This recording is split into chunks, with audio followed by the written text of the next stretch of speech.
자동차 뚜껑 열고 프롤롱 주입하고 뺨! 닫으면 끝? 얼마나 조용해! 프로는 길게 프롤롱 No equal in the world.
자, 아우디 A7 5 TFSI 꽈트로 S라인 모델입니다.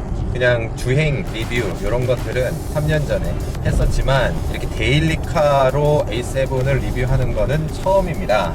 이런 쿠페형과 좀 다른 스포츠백의 어떻게 보면 최강자라고 할 수 있죠. 파나메라 이전에 사실 뭐 파나메라나 뭐 A6나 뭐 같은 플랫폼 아니겠습니까? 같은 공장에서 나오는 거고, 물론 이제 실내의 고급감이나 외관이나 디테일적인 부분에서는 조금 다르겠지만 뭐 같은 공장에서 나온 엔진 달고 같은 프레임 가지고 같은 거 가지고 만든다 이렇게 생각하면 A7은 아무래도 이제 해자템이 아닐까. 일주일 동안 또 진득하게 타보고 이 차를 구매하시려고 생각하셨던 분들한테 최대한의 도움을 드리도록 할 테니까, 일단 지금 1시간 정도 분당 수서 고속도로를 타고 쭉 가고 있는데 뭐 엔진 출력이나 뭐 이런 것들은 아우디답게 아주 뭐 넉넉하다 이럴 수는 없지만 되게 부드러운 엔진 회전 질감을 잘 주고 있고요. 전체적으로 이제 실내나 이런 것들은 되게 익숙한 그런 느낌. 앞에 이런 부분도 인터페이스나 이런 것들도 뭐 기존 A6나 뭐 그런 것들과 거의 동일하기 때문에,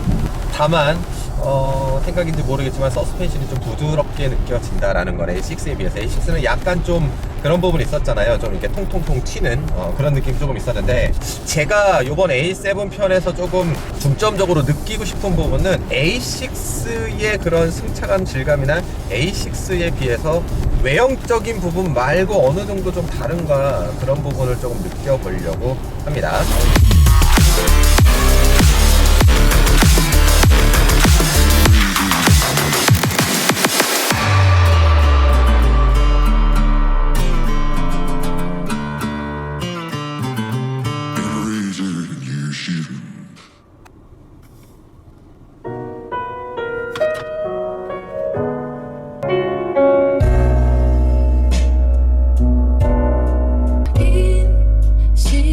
속에 널 찾이 헝클어진 기억에서라고 널 이해할 수 없는 말들로. 이게 지금 A7은 어차피 지금 모델이 하나예요. 휘발유는 요 쿼트로 프리미엄 모델 하나인데 어떻게 보면 이제 최상위 모델이 되는 거겠죠. 물론 이외에는 이제 뭐 S7이라는 것도 있고 뭐 RS7이라는 것도 있긴 있는데, 근데 제가 A3랑 A6 했을 때 한번 말씀드린 적이 있는 것 같은데, 아우디의 이 기본 오디오 시스템들은 뭔가 오디오를 듣기 참 좋게 해놨습니다. 그냥 솔직히 이거 안에 트위터랑 미드랑 우퍼랑 빼보면 그냥 이렇게 뭐 중국산, 뭐 말레이시아산 뭐 이런 거 있죠. 그냥 일반적인 그냥 콘지로 되어져 있는, 성능이 그렇게 다이나믹하게 성능을 낼 수 없는 그런 이제 스피커일 텐데, 미드 우퍼가 들어가 있는 자리에 물리적인 공간을 잘 만들어 놨습니다. 그리고 안에 들어가 있는 이 프로세서도 음악이 되게 깔끔하고 듣기 좋습니다. 그러니까 기본적인 스피커이지만 일반 순정 스피커에서 뽑아낼 수 있는 음을 최대한까지 잘 뽑아내서 만들어 놨어요. 기본적인 오디오 시스템인데 좋아. 듣는데 전혀 무리 없어. 심지어 음장을 적용해 놓으면 되게 넓게 라우드하게 되게 잘 들립니다. 아우디 A7은 구매하시는 분들 굳이 스피커 바꾸지 않으셔도 괜찮습니다. 여러분 아니었습니다. 뱅앤올룹슨이 맞았습니다. 어쩐지 소리가 너무 좋더라. 보통 아우디 뱅앤올룹슨은 어딘가에 이제 위쪽에다 표시해놓게 돼 있거든요. 그래서 제가 이렇게 딱 봤을 때 밑에 안 보이, 어디 뱅앤올룹슨이 보통 여기도 뱅앤올룹슨 뭐 이렇게 써있어야 돼. 여기도 없고, 뭐 저기 이렇게 튀어 올라오는 A8처럼 튀어 올라오는 구조도 아니고, R8처럼 뭐 여기에 뱅앤올룹슨 이렇게 써있는 구조도 아니고, 뭐 이런데 스피커가 들어있어서 뱅앤올룹슨 이렇게 써있는 것도 아니고. 그래서 제가 이거 뱅앤올룹슨이 아니구나. 근데 이거 소리 왜 이렇게 좋지? 아니었습니다. 딱 지금 촬영을 하다가 발견을 했는데, 보시면 여기에 요만하게 뱅앤올룹슨 뱅앤올룹슨 오디오가 맞다. 어쩐지 소리가 너무 좋더라. 뱅앤올룹슨 옵션이 들어가 있는 게 맞습니다. 갑자기 차가 더 좋아졌어요.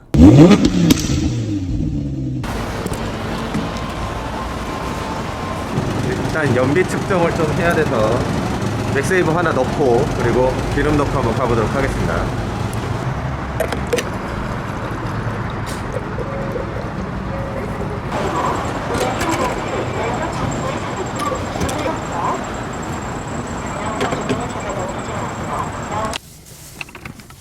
한 5만원 정도 넣었는데, 와, 역시 휘발유 값이 좋아서 절반 이상 들어갑니다.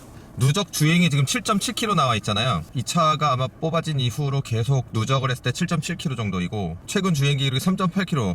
이거 죄송합니다. 제가 막 밟아서 그렇고, 요거를 리셋 한번 해서 이렇게 연비 리셋, 최근 주행 기록 리셋. 80km 장거리를 갈 예정인데, 뭐 딱히 제가 뭐 연비 주행을 하고 갈 거는 아니지만, 뭐 그냥 보통 제가 평소에 운전하는 데를 갔을 때 어느 정도의 연비가 나오는가, 6기통 휘발유는 어느 정도 나오는가 한번 도착해서 측정 한번 해보도록 하겠습니다. 확실히 그 A6와의 차이점, 극명하게 차이가 나는 건 서스펜션은 확실합니다. 그래서 제가 좀 찾아봤더니 A6와 A7의 서스펜션은 완전 다른, A6는 이제 기본적으로 우리가 알고 있는 일반적인 그냥 서스펜션이 들어가 있고, A7은 가변식 댐핑이 아마 들어가 있다라고 이제 매뉴얼에는 그렇게 써 있는 것 같고요. 제가 느낌으로 봤을 때도 이렇게 뭔가 요철이 있는 그런 부분에서 확실하게 그 진동을 잘 걸러주는 그런 느낌이 듭니다. 뭐 제가 타고 있는 8시리즈보다도 훨씬 더, 8시리즈는 사실 도로에 놓으면 소음이나 이런 것들을 뭐 확실하게 걸려주지는 않는 약간 좀 스포츠카 개념인데, 확실하게 이 A7은 세단 개념이 되게 큽니다. 에어 서스펜션까지는 아니고 가변식이기 때문에 그래도 약간의 스포츠성과 승차감 두 가지를 다 잡아낸 그런 서스펜션이라고 볼 수 있고, 편안하게 가려고 세팅을 할 때는 이제 힘을 살짝 좀 빼줬다가, 가변식이기 때문에 스포츠 버튼을 누르면 좀 단단하게 조여줬다가, 제가 타고 있는 이제 R8의 MRC 마그네틱 라이드 컨트롤하고 비슷한 개념이라고 봐도 무방할 정도로. 근데 이제 MRC 같은 경우에 거의 스포츠성을 위한 것이고, 요거는 계속 느껴보려고 집중을 해서 요천 같은 걸 넘을 때 느껴봐도 약간 흔들림이라던가 떨림 같은 걸 보정해주는 데 있어서는 승차감 위주로 세팅이 되어진 게 확실한 것 같아요. 도착했습니다. 다이내믹 모드로 오고 있는데 너무 재밌어서, 토크가 빡빡 터지는 게 너무 재밌어서 이 연비를 측정하려고 연비 운전하고 와야 되는데 스포츠 버튼 놓고 그냥 막 조졌습니다. 네. 뭐 어느 정도 나왔는가 한번. 근데 한겨울이라 뭐 극간까지 200km 이상까지 조질 수는 없었는데 어느 정도 연비가 될런지 저도 궁금합니다. 한번 봐볼까요? 최근 주행 연비 9.4. 오, 괜찮은데? 정속 주행으로 조금만 이제 신경 써서 왔으면 이제 10km 훨씬 넘었을 것 같은 그런 느낌이고, 제가 몰고 있는 8시리즈는 840D로 6기통 디젤인데 연비가 10 나오거든요. 이제는 경유값도 더 비싼데 그렇게 효율도 사실 좋지 않다. 만약 이 정도면 그냥 휘발유 타는 게 낫다. 그러니까 이제 맥세이버를 안 넣었으면 9.3보다는 좀 떨어졌겠죠. 한 8.5 정도 나왔을 것 같기는 하거든요. 뭐 어쨌든 겨울에 이 정도면 나쁘지 않네요.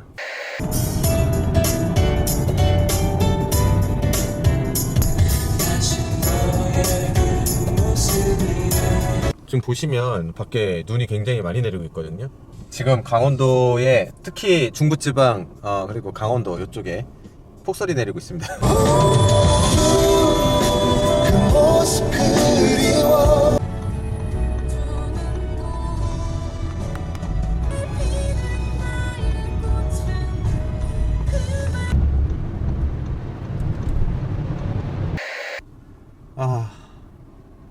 완전 탈진했습니다. 탈진.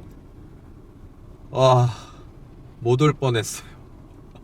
보신 것처럼 완전히 눈이 와 갑자기 폭설이 내려가지고 특히 언덕길 올라갈 때 앞에 커트로포르테랑 E클래스는 포기하고 옆으로 가 있었거든요. 아예 비상등 켜고 서버렸는데 언덕길 올라갈 때 와 이거 절대 못 올라간다 생각했었는데 진짜 꽈트로 하나 믿고 왔습니다. 꽈트로 하나 믿고 올라가지네. 그나마 쿼트로여서 다행이었습니다. 제가 만일에 이게 후륜차 이런 것들 받았으면 저 못 왔습니다. 어제 그 폭설 현장에서 말도 안 되는 일을 겪고 나서 꽈트로의 위대함을 다시 한번 느꼈거든요. 타이어가 뭔지 궁금해서 지금 한번 봤어요. 보니까 컨티넨털 타이어고 스포츠 컨택트 6입니다. 사계절 타이어는 아닌 것 같고 제가 스포츠 컨택트 6에 대해서 막 좀 자료를 찾아봤는데 이제 좀 이거에 관련된 자료는 좀 없고 스포츠 컨택트 7이라는 그 PS4S 정도 그 정도 급인 것 같고 요거는 그냥 한 PS4 정도 급인데 사계절 타이어 같지는 않거든요. 그럼 이제 약간 스포츠 성능의 타이어이기 때문에 사실 이거는 눈길에 아주 쥐약인 타이어인데 사실 많이 좀 미끄럽긴 했었어요. 많이 좀 미끄러지긴 했었고 이거 집에 절대 못 가겠다 했는데 아마 이 차가 다시 말씀드린 후륜이었으면 절대 못 왔습니다. 이거와 비슷한 타이어를 달고 있는 다른 차량들은 갓길에 그냥 서서 포기하시는 분들도 많이 있었거든요. 제설이 될 때까지. 쿼트로의 위대함을 다시 한번 느낄 수 있었던 순간이었다는 거. 그러니까 아마 저 타이어를 윈터 타이어로 만일에 바꿔놨었다면 쿼트로와 윈터 타이어의 힘은 아마 알프스도 넘어가지 않을까. 쿼트로 찬양론자가 될 것 같아요. 어제 그 폭설이 내리고 나서 오늘은 지금 날씨가 굉장히 따뜻해졌단 말이에요. 그럼 이제 도로에 내렸었던 그 눈들이 녹아서 튀어 올라옵니다. 그러니까 비가 내린 후에 도로 바닥에서 튀어 올라오는 것들 속에는 뭐 염화칼슘부터 시작을 해서 뭐 타르, 뭐 차에서 배출된 뭐 대기 오염물질, 뭐 나무 수액, 기름, 뭐 왁스 덩어리, 막 이런 것들이 바닥에 있다가 그게 눈과 비 오는 날 비와 함께 튀어 올라서 차 앞부분이나 유리에 전부 다 더덕더덕 붙습니다. 앞차에서 튀어 오른 그 이물질들이 전부 다 이것들이에요. 염화칼슘부터 시작해서 타르부터 시작해서 온통 바닥에 있는 모든 게 여기 전부 다 묻어 있습니다. 이거 일반 와이퍼질로 하면 이렇게 됩니다. 닦이지도 않아요. 네. 그럼 이제 어떻게 되냐면 이렇게 영상에서처럼 와이퍼를 켜면 이렇게 됩니다. 요것들이 전부 다 그런 것들이에요. 이제 이런 것들이 차량 유리면에 엄청난 유막을 또 이제 쌓이게 해죠. 야외 주차장이신 분들은 며칠만 세워놔도 유막들은 전부 다 쌓이게 돼요. 하지만 문제가 유리면에 달라붙어 있는 이런 화학 오염물질 같은 것들 있죠. 흔히 말해서 유막이라고 말하는 것들이 대부분 그런 것들인데 그러한 것들은 에탄올이 살짝 들어가 있는 그 워셔액만으로는 절대로 제거가 안 되기 때문에 우리는 유막 제거제를 써서 특수 화학물질, 화학 제품 같은 걸 써서 따로 지우죠. 그걸 지우지 않으면 여러분들 아시죠?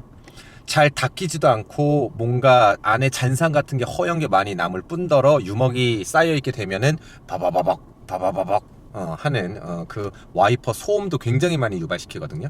그렇다고 눈, 비 올 때마다 매일같이 유막 제거제 들고 세차장 가서 유막 제거 할 수도 없고 이 앞유리에 관련된 그리고 안전에 관련된 이런 것들에는 또 제가 굉장히 진심인 사람 아니겠습니까? 그래서 여러 가지 연구 개발을 해서 만들어 놓은 제품이 한 가지가 있는데요. 그게 뭐냐면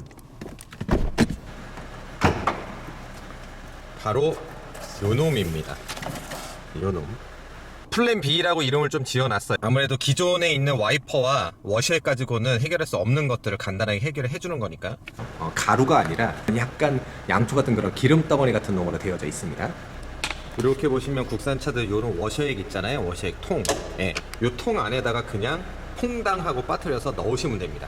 어떻게 맨날 세차장 가서 유막 제거제 들고 유막을 합니까? 근데 가만히 생각을 해보면 우리는 워셔액은 계속 뿌려야 되잖아요. 그럼 그 워셔액에 유막을 제거하는 그러한 성분을 집어넣으면 되지 않느냐 에서 사실 제 아이디어가 시작을 한 거거든요. 근데 아무리 시장을 찾아봐도 유막을 제거하는 그러한 성분이 들어가 있는 워셔액은 없습니다. 워셔액이라는 게 법적으로 마련되어진 기준이 있어요. 성분 검사에 통과를 해갖고 시장에 나오려면 그리고 이런 법적인 부분의 테두리 안에서 만들어지는 게 워셔액들이기 때문에 그런 성분들을 따로 추가를 하면 안 됩니다. 그래서 만들어낸 게 뭐냐면 요거예요.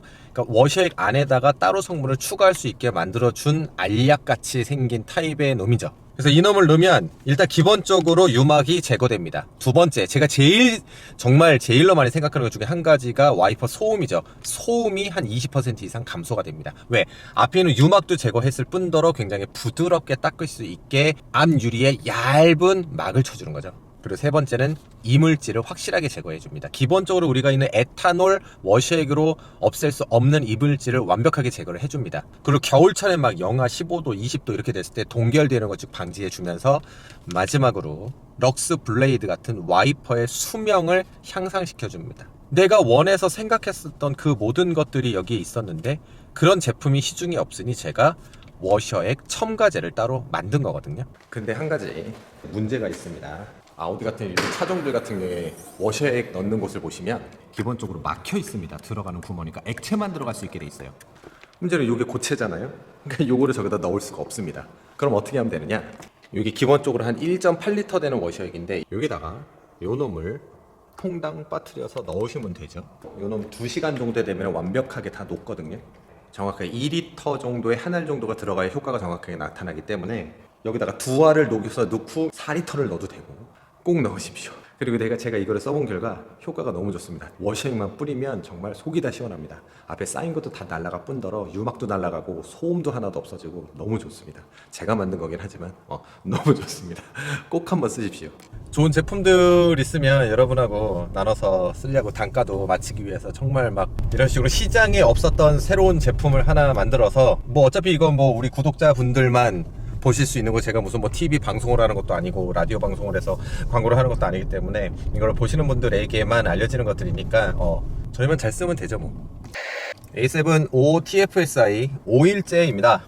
단점을 한번 좀 얘기를 해보려고 합니다. 가장 크게 들어오는 단점은 요 앞에 있는 요 계기판입니다. 여기가 아무래도 뭐 이렇게 뷰나 이런 식으로 해서 바꿀 수 있는 부분이긴 한데 이게 나온 지가 좀 오래됐잖아요. 바뀔 때가 조금 됐는데 다른 게 바뀐 게 없어요. 특히나 저 가운데 지금 자율주행을 하는데 필요한 그런 옵션 사항을 알려주는 부분인데 너무 부족합니다. 앞 차가 있는지 없는지 정도, 이렇게 앞에 차가 있다 하면 차가 있는지 정도만 감지를 해주는 그런 부분인데 자율주행 부분을 켤 때만 지금 또 활성화가 되어지는 거거든요. 이렇게 켰을 때만 이런 식으로 이제 잡아질 수가 있고, HUD에도 앞에 있는 차간과의 거리가 이런 식으로 나옵니다. 옆에 있는 요거 버튼을 딸깍 누르면 옆에 차선 유지 장치도 같이 들어가져서 이렇게 두 가지를 동시에 켜서 볼 수가 있긴 한데 약간 좀 정보가 너무 모자르죠. BMW 같은 경우에는 내 주변에 있는 차들과 앞에 있는 차들 어떤 차가 지금 있는지까지도 다 식별을 해서 운전자한테 전달을 해주기 때문에 내 주변에 있는 차들이 어디에 있는지가 중요한 게 아니라 이 차가 주변에 있는 차들을 잘 인식하고 가고 있구나 라는 그런 심적인 안정감을 주거든요. 이 부분은 조금 단점이고요. 두 번째는 핸들 열선.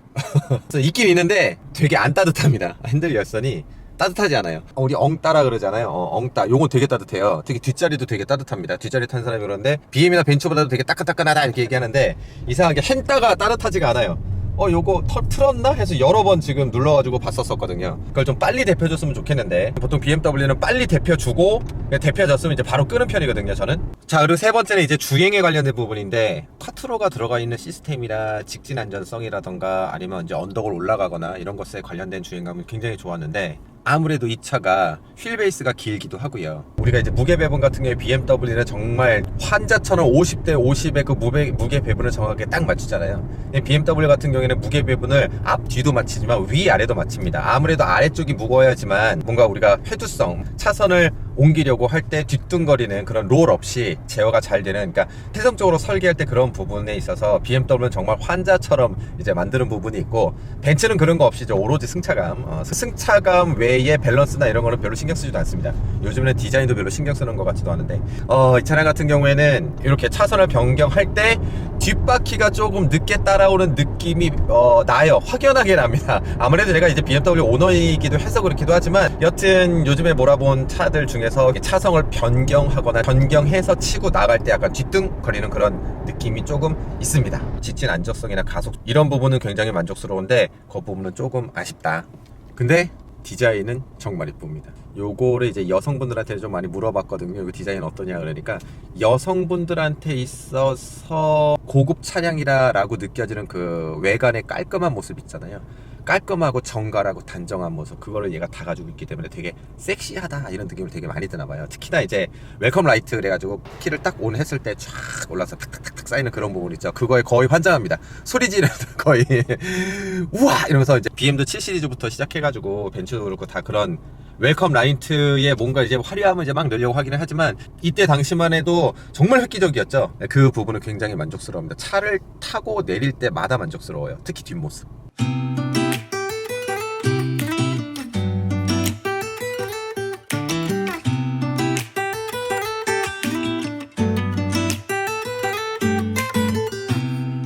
I don't think that I'm being that selfish right now. You said yourself you'd be breaking every vow.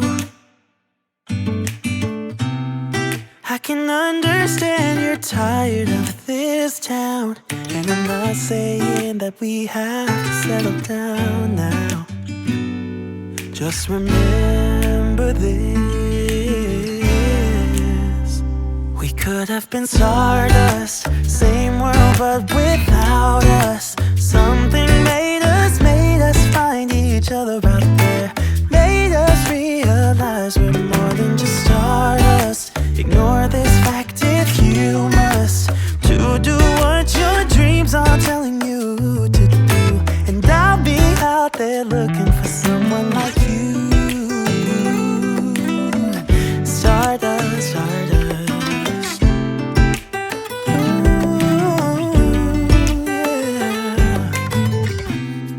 I'm the lazy one, so I guess I should have known. 지금 A7을 타고 다니면서 인스타그램에 이제 사진을 조금씩 찍어서 올리고 이런 것들을 했는데 A6하고 A7 오너들이 이제 많이 제가 올린 사진을 보고 이제 물어보시더라고요. 그게 뭐냐면 바로 이걸 어떻게 설치를 하느냐를 많이 물어보시는데, A7은 에어그립을 설치할 구조가 너무 좋습니다. 일단 기본적으로 보시면 송풍구가 여기 있고 여기 이제 앞에가 턱이 있잖아요. 다른 차들과 다르게. 여기다가 뭔가 꽂는 게 여기 이제 요만큼밖에 안 되니까 여기다가 이제 에어그립을 설치를 할 수 없지 않을까 이런 생각을 이제 많이 하셔가지고, 기본적으로 에어그립을 구매하시면 여기 앞에 있는 여기 찌개 같이 생긴 요게 동봉이 되어져 있습니다. 모든 에어그립에는 여기 전부 다 동봉되어져 있는데, 이걸 어디다 꽂으시면 되냐면 요 집게 부분 있잖아요. 요 부분 요 부분을 여기 보시면 지금 날개가 하나 둘 세 개가 있잖아요. 가운데 꽂으시면 안 돼요. 가운데 꽂으면 두껍기도 하고 안정적이지가 않습니다. 여기에 꽂으시면 됩니다. 이렇게 해서 위쪽에 윗칸에다가 꽂으시면 됩니다. 이렇게 보시면 여기 위에 세 번째 위에다 꽂았죠. 그 다음에 여기 받침대를 한 15도만 구부려서 두 번째와 세 번째 그 날개 사이에다가 딱 밀어 두시면 단단하게 고정됩니다. 단단하게. 그리고 더 좋은 게 여기 길이가 길어서 여기 보시면 여기 모듈이 있는 부분 있잖아요. 여기가 밑에 있는 부분 여기에 또 받쳐줘요. 이런 식으로 한번 또 받쳐줍니다. 이렇게. 그래서 여기 잡히고 여기 받쳐주고 여기 받쳐주고, 그래서 운전석으로 보면 이렇게 안정적으로 거치가 됩니다. 아무리 무거운 핸드폰이 있어도 여기에서 한 번 더 받쳐주기 때문에, 여기 한 번, 두 번, 세 번 받쳐주기 때문에 전용 마운트가 따로 없죠. 요거 이제 프로 맥스거든요. 맥스 같이 약간 배터리가 위쪽에 되어져 있는 것들도 갖다가 놓으시면 여기는 알아서 센서를 찾아서 여기 정중앙에 정확하게 딱 꽂혀 이렇게 충전이 원활하게 되어집니다. 맥세이프도 정확하게 충전이 고속으로 잘 되어지죠. 큰 핸드폰도 되어지는 이유는 뒤에 있는 요 센서가 왔다 갔다 거리기 때문이다. 여러분들 많이 쓰시는 Z 플립하고 갤럭시 폴드까지도 전부 다 원활하게 되어집니다. 사실 이거에 대해서 이제 막 말로 설명해 드린 적이 한 번도 없잖아요. 전 세계 모든 핸드폰 기종은 다 된다. 단 폴드 같은 경우에는 접힌 상태로는 충전이 되지만 펼친 상태로는 안 된다. 만일에 펼친 상태로 내가 내비를 보거나 충전을 하면서 뭔가를 하고 싶다 하신다면 새로 나온 요놈, 널쩍하죠. 요놈 갤럭시 폴드용이거든요. 근데 제가 지금 갤럭시 폴드가 없잖아요. 그래서 갤럭시 폴드를 가진 사람을 좀 찾아가서 거치를 한번 해보려고 합니다. 자, 바로 여기죠. 나는 없으니까 일단 꽂아봐요.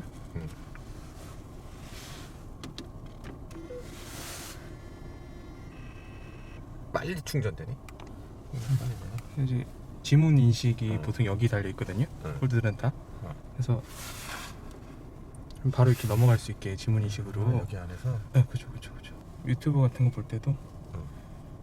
와, 이거 진짜 큰. 뭐 이렇게 위에서 이렇게 나오니까. 벌써 떨어졌네. 편해요, 되게. 그러니까 원래 세로로 쓰는 게 되게 편하거든요. 네. 편하긴 한데 이게 지금 세로예요? 이게 지금 세로잖아요. 그래서 얘는 이제 세로도 충전이 되지만은 충전되고 기존 건 세로로 안 됐었죠. 네, 세로로 안 됐었죠. 그리고 이제 가로로 보고 싶은 사람들은 그냥 이렇게 가로 돌려서 놓으면은 또 인식을 하죠. 이렇게. 세로 가로 다 되는 거. 돌려야 되는 거죠. 이렇게 해서 이제 화면 아, 예, 이렇게 크게. 크게 볼 수 있게. 그 진짜 영상 크게 볼 때는 그냥 이렇게 보는 건데. 그렇죠. 그러니까 세로로 하면 이제 내비 보기가 편하잖아요. 또 사실은 이런 식으로. 와, 이거 이렇게 크게 나와? 네. 이게 이만한 화면에 이렇게 꽉 차게 나와요? 그렇죠. 티맵은 기기마다 다 이렇게 최적화가 되어져 있구나. 티맵 볼 때는 이렇게 세로로 세워서 하는 게 원래는 좋은 거네. 나는 폴드를 안 써봐서 전혀 모르는데 폴드를 쓰는 폴드 환자가 만든 에어그립이었습니다.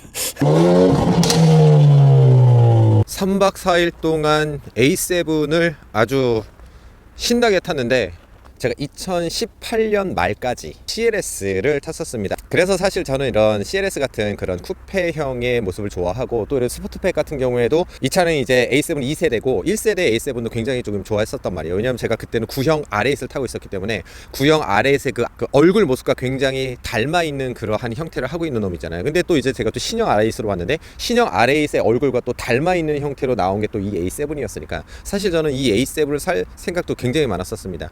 근데 마침 또 이제 폭스바겐 사태가 터지면서 아우디와 폭스바겐이 그냥 푹석 주저앉았었죠.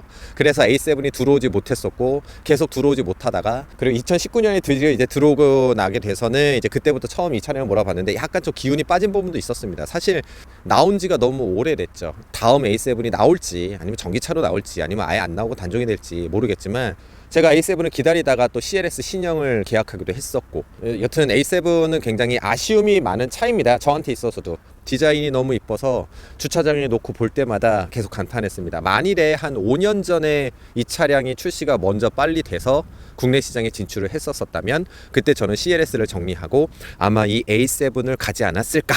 그럼 아마 지금 정도까지 A7을 타오지 않았을까. 아시겠지만 우리 또 끝판왕 대장 RS7 우리 사패산 본자 RS7 예전에 그 RS7의 영광을 이어받는 RS7도 있기 때문에 이 7이라는 숫자 7이라는 숫자 사실 저는 정말 오랫동안 아우디의 8이라는 숫자를 타오기는 했지만 이 7이라는 숫자가 갖는 매력은 그리고 그 어마무시한 성능은 RS7이 보여줬었던 그 파워풀한 그런 면은 이놈 안에 DNA가 전부 다 녹아 있다라고 생각이 들거든요. 6기통에 커트롤을 달고 있고 안마 시트도 들어가 있어요. 심지어는 그리고 뱅앤 올루슨 오디오가 들어있고 그래서 거의 딱 1억이라는 가격이거든요. 이거 1억 300인가 1억 600인가 그래요. 그래서 한 2% 정도 지금 할인이 어느 정도 들어가 있다고 하는데 거의 이제 등치세에 따지면 1억 조금 넘는 가격인데 그 가격에 아우디라는 6기통이라는 이런 매력을 가진 놈을 원하신다면 만족시켜 줄 거라 생각을 합니다.